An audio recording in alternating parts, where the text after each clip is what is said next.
Media మిత్రులకు నమస్కారం.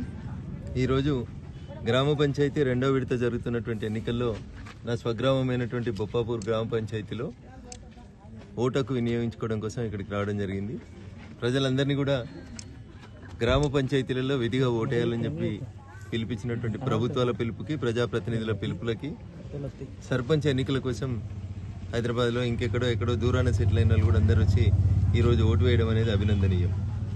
పల్లెటూర్లలో పండు ముదుసలు కూడా చోటేస్తున్నారు. దీన్ని గమనించి పట్టణంలో ఓటింగ్ జరిగినప్పుడు లేదా జూబ్లీహిల్స్లో ఓటింగ్ జరిగినప్పుడు ఓటేసేటువంటి రోజుని సెలవు దినంగా భావించేటువంటి మేధావులారా పల్లెటూర్లలో ఉన్నటువంటి చైతన్యాన్ని గమనించమని చెప్పి ఈ సందర్భంగా ఓటర్ మహాశయులకు విజ్ఞప్తి చేస్తా ఉన్నాను.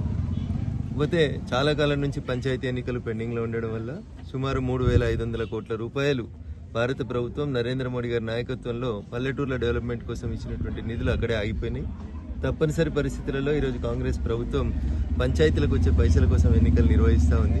ప్రజలందరూ కూడా ఈ రెండో విడతలో, మూడో విడతలో విరివిగా పాల్గొని భారతీయ జనతా పార్టీ బలపరిచినటువంటి అభ్యర్థులను గెలిపించడం వల్ల కేంద్రం నుంచి వచ్చేటువంటి నిధులతోటి రోడ్లు, మోరీలు, ఇతరతర పనులన్నీ చేసుకోవడానికి అవకాశం ఉంటుంది. కాబట్టి విధిగా భారతీయ జనతా పార్టీ బలపరిచినటువంటి అభ్యర్థులను గెలిపించమని చెప్పి ఈ సందర్భంగా అప్పీల్ చేస్తాం.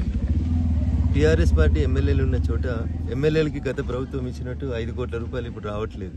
కాబట్టి ఎమ్మెల్యేల దగ్గర 1 రూపాయి కూడా ఉండలేదు. గ్రామ పంచాయతీలు అభివృద్ధి చెందాలంటే ఎన్ఆర్ఈఎస్ నిధులు లేదా ప్రభుత్వ నిధులు, 15th ఫైనాన్స్ కమిషన్ నిధులు తప్ప గ్రామ పంచాయతీలకు నిధులు లేవు. కాబట్టి ఓటేసే కంటే ముందు పెద్దలందరూ కూడా ఆలోచించుకొని ఓటేయాల్సిందిగా సవినయంగా విజ్ఞప్తి చేస్తూ మా గ్రామ పంచాయతీ పరిధిలో ఈరోజు ఓటుకు వినియోగించుకోవడం అనేది నా అదృష్టంగా భావిస్తా ఉన్నాను. Thank you. Local to global news at your fingertips. మీ చేతిలో ఒక ఆయుధం. Download Raw TV app.